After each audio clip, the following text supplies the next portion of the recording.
నమస్కారం. వినుకొండ న్యూస్‌కి స్వాగతం. ఈరోజు ముఖ్యాంశాలు.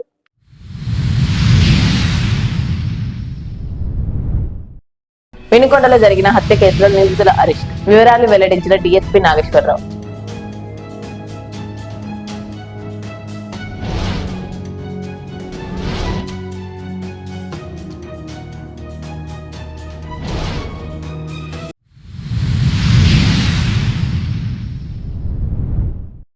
వినుకొండ మండలం పాకాల గ్రామం సమీపంలో రాముడు అనే వ్యక్తి మృతి. కొందరు తన భర్తను హతమార్చారని భార్య ఆరోపణ.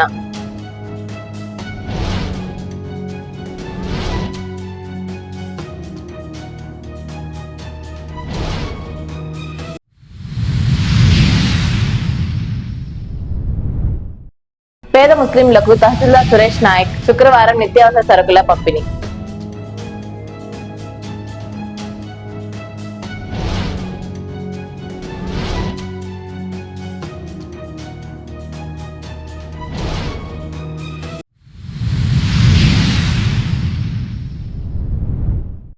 తమ అవసరాలకు డబ్బు సరిపోకపోవడంతో వృద్ధురాలిని హత్య చేసి బంగారం నగలను అపహరించిన ఇద్దరిని అరెస్ట్ చేసినట్లు నస్రాపేట డీఎస్పీ నాగేశ్వరరావు తెలిపారు. వినుకొండ పోలీస్ స్టేషన్ లో ఏర్పాటు చేసిన విలేకరుల సమావేశంలో ఆయన వివరాలు వెల్లడించారు. ఈ నెల 17వ తేదీన వినుకొండ పట్టణంలోని కొత్తపేటలో కొప్పరపు సావిత్రి అనే వృద్ధురాలు హత్య కేసులో దర్యాప్తు చేపట్టగా కట్టెంపూడి సాంబయ్య, ఆవుడ మంగమ్మల మధ్య అక్రమ సంబంధం ఉందని, ఇరువురు తమ అవసరాలకు డబ్బులు సరిపోకపోవడంతో ఒంటరి మహిళలే లక్ష్యంగా ఈ హత్య చేసి మృదురాలి వంటిపై ఉన్న ఒక బంగారు నాణతాడు, ఒక లక్ష్మీదేవి ఉంగరం, ఒక ఆకుపచ్చరాయి ఉంగరం, ఒక సాదా ఉంగరం అపహరించినట్లు విచారణలు తేలిందన్నారు. నిందితులను అదుపులోకి తీసుకుని కేసును త్వరితగతిన పరిష్కరించిన పట్టణ సిఐ శోభన్ బాబు, రూరల్ సిఐ ప్రభాకర్ తో పాటు సిబ్బందిని పల్నాడు జిల్లా ఎస్పీ శ్రీనివాసరావు ప్రత్యేకంగా అభినందించినట్టు వివరించారు. సుమారు 10 గంటల సమయంలో ఉదయం 10 గంటలకు నిర్మలా స్కూల్ దగ్గర వినుకొండ టౌన్ సిఐ శోభన్ బాబుకి వాళ్ళ యొక్క ఎస్ఐస్ సిబ్బందికి రాబడిన సమాచారం మేరకు మరి మర్డర్ కేసులో ముద్దాయిలైన కట్టెంపూడి సాంబయ్య, ఆవుల మంద మంగమ్మ అనే ఇద్దరు ముద్దాయిల్ని అరెస్ట్ చేయడం జరిగింది. మీకు తెలుసు 17/3/25న 2 గంటలకి కొత్తపేటలోని ఒక హౌస్ లో కొప్పరు సావిత్రి 69 సంవత్సరాలు ఒక ముసలావిని చంపి ఆమె దగ్గర గోల్డ్ తీసుకెళ్లిన కేసులో అరెస్ట్ చేయడం జరిగింది. దీనికోసం మరి టౌన్ సిఐ గారు, రూరల్ సిఐ, వాళ్ళ సిబ్బంది మొత్తం కూడా కష్టపడి మరి ఎన్నో సాక్ష్యాలని సేకరించి ఈ రోజున అరెస్ట్ చేసి రిమాండ్కి పంపిస్తా ఉన్నాం. మరి దీంట్లో కష్టపడిన ఆఫీసర్స్కి మెన్ అందరికి కూడా ఎస్పీ గారి ద్వారా రివార్డులు ప్రకటించడం జరిగింది. మరి ఈ కేసు మీకు తెలుసు చాలా ఎక్కువ ప్రాధాన్యత ఉంది ఈ కేసుకి. దీన్ని సుమారు 10 రోజుల్లో ఛేదించడం జరిగింది. కాబట్టి దీని మీద స్పెషల్ రివార్డ్స్ కూడా రికమెండ్ చేయడం కూడా జరుగుద్ది. Thank you. రాజమండ్రి వద్ద మరణించిన పాస్టర్ ప్రవీణ్ కుమార్ ను పోలీసులు యాక్సిడెంట్ గా చూస్తున్నారని, ప్రవీణ్ కుమార్ మరణాన్ని హత్య నేరంగా పరిగణించి కేసు రిజిస్టర్ చేసి సమగ్ర దర్యాప్తు చేసి దోషులను కఠినంగా శిక్షించాలని దళిత హక్కుల పోరాట సమితి రాష్ట్ర ప్రధాన కార్యదర్శి కరువది సుబ్బారావు డిమాండ్ చేశారు. శుక్రవారం వినుకొండ పట్టణానికి దళిత హక్కుల పోరాట సమితి మహాసభ సందర్భంగా వచ్చిన ఆయన శివస్తూపం సెంటర్ లో దళిత హక్కుల పోరాట సమితి ఆధ్వర్యంలో జరిగిన నిరసన కార్యక్రమంలో ప్రవీణ్ కుమార్ మరణాన్ని హత్యా నేరంగా పరిగణించి కేసు దర్యాప్తు చేసి దోషులను కఠినంగా శిక్షించాలని జరిగిన నిరసన కార్యక్రమంలో ఆయన పాల్గొని మాట్లాడుతూ దేశవ్యాప్తంగా దళిత బలహీన మైనార్టీ వర్గాలపై దాడులు, అత్యాచారాలు, హత్యలు నిరంతరంగా కొనసాగుతున్నాయని, కేంద్రంలో భారతీయ జనతా పార్టీ అధికారంలోకి వచ్చిన తర్వాత అవి రెండింతలయ్యాయని ఆయన విమర్శించారు. కేంద్ర రాష్ట్ర ప్రభుత్వాలు దళిత మైనార్టీ బలహీన వర్గాలపై జరుగుతున్న దాడులను అరికట్టుటలో పూర్తిగా వైఫల్యం చెందాయని ఆయన విమర్శించారు.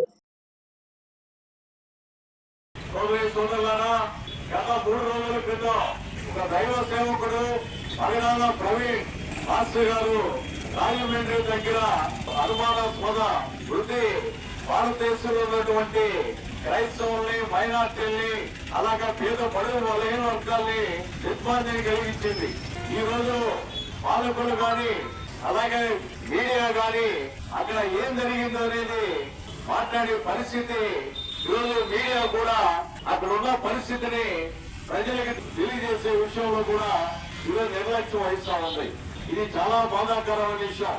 ఈ రోజు గొప్ప రాజ్యాంగం ఉంది, లౌకికవాదం అనే పదం ఉండటం వల్లే ఈ రోజు అన్ని మతాలు స్వేచ్ఛగా వాళ్ళ ప్రచారం వాళ్ళు చేసుకుంటున్నాయి. ఈరోజు మతం అనేది వాళ్ళ వ్యక్తిగత స్వేచ్ఛ, వాళ్ళు వ్యక్తిగతంగా ఏదైతే మతాన్ని ఎన్నుకొని వాళ్ళు పూజిస్తారో అది వాళ్ళ ఇష్టం మన రాజ్యాంగం ప్రకారం. కానీ ఇప్పుడున్న బీజేపీ లాంటి భగవద్మాత రాజకీయ పార్టీ అధికారంలో ఉండటం వల్ల 2014 నుండి కూడా ఈ రోజు ప్రజల్ని విభజించడానికి మతాల వారీగా కులాల వారీగా ప్రాంతీయ విద్వేషాలు రెచ్చగొట్టి బీజేపీ ప్రభుత్వం చేస్తుందనేది మన అందరికీ తెలిసిపోయింది.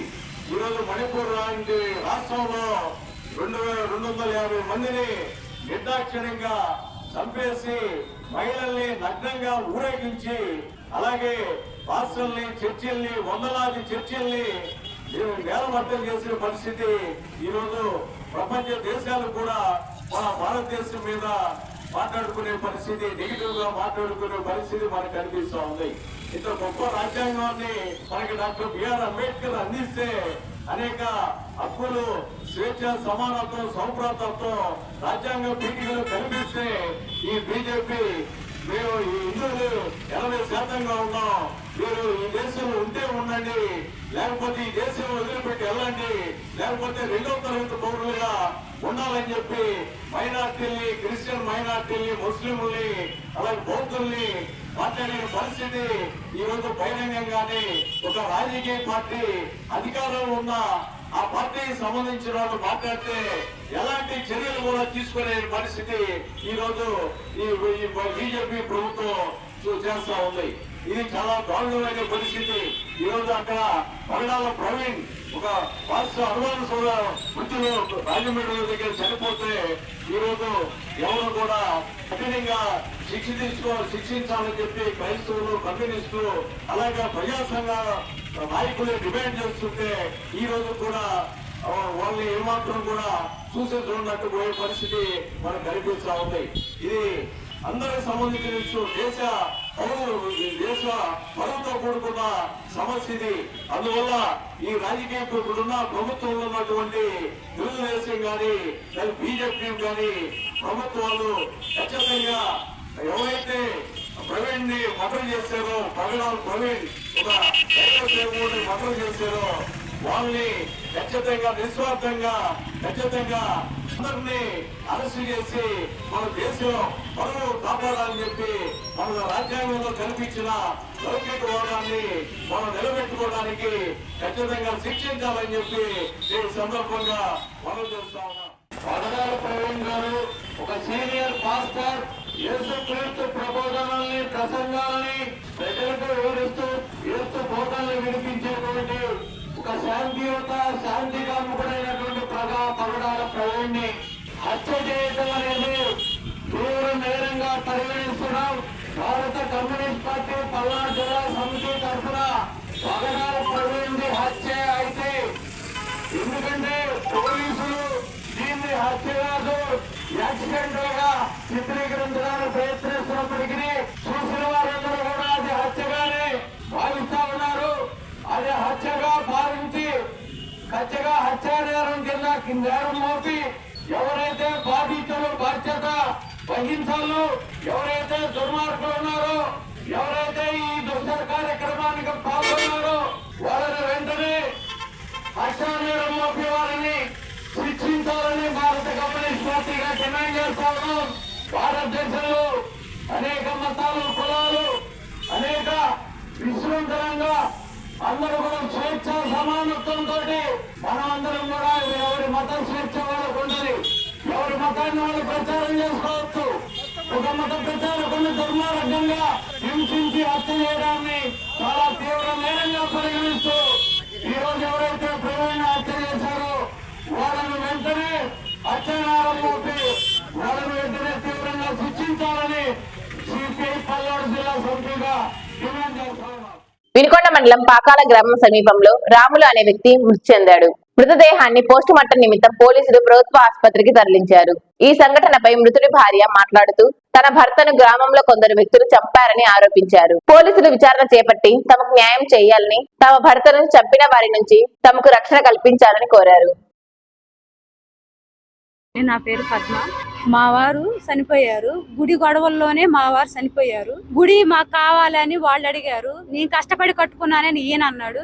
గుడి నీకు వచ్చినా నువ్వు ఉండవు, గుడి నీకు రాకపోయినా నిన్ను ఇక్కడ ఉంచము, నువ్వు ఉంటాం కల్లా అని చెప్పి అన్నారండి. మేము కేసు పెట్టాము, పోలీసుల కాడికి వచ్చాము, న్యాయం జరిగింది, గుడి మీకే అని చెప్పి తీర్మానం చేసుకుని వెళ్ళిపోయాము. మేము వెళ్ళిన 20 రోజులకే ఆయన చనిపోయాడు. ఖచ్చితంగా వాళ్ళు చంపారని మాకు నమ్మకం.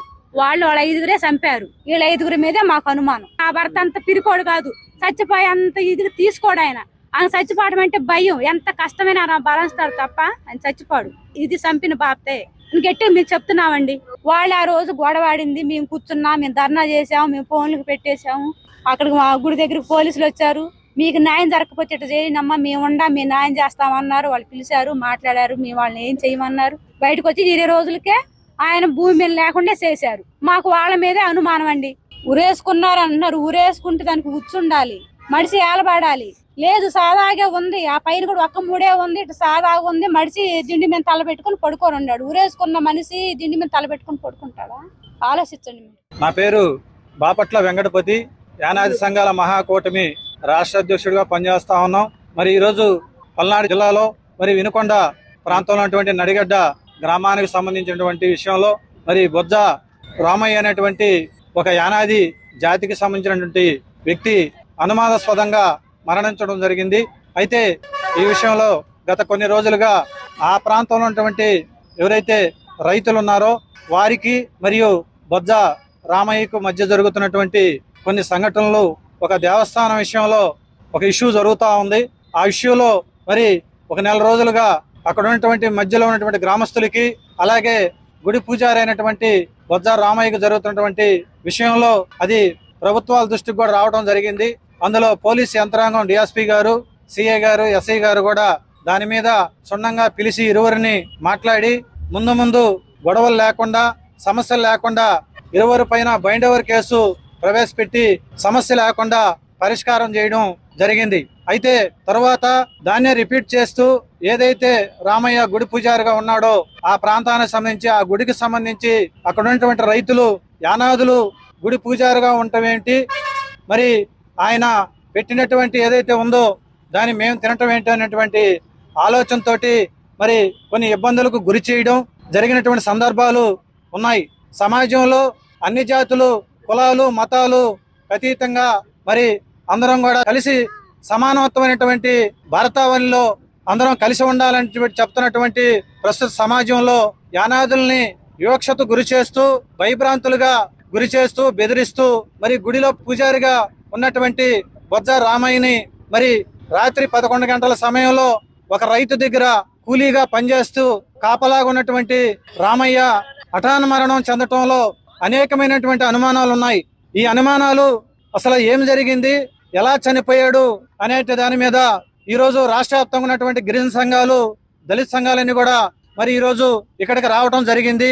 ఏదైతే బొజ్జ రామయ్యకు జరిగినటువంటి సంఘటన, మరి ఆ కుటుంబానికి జరిగినటువంటి అన్యాయం పైన ఈరోజు దళిత సంఘాలు, గిరిజన సంఘాలన్నీ కూడా మూకమ్మడిగా మరి ఈరోజు హాస్పిటల్ ప్రాంతానికి చేరుకోవడం జరిగింది.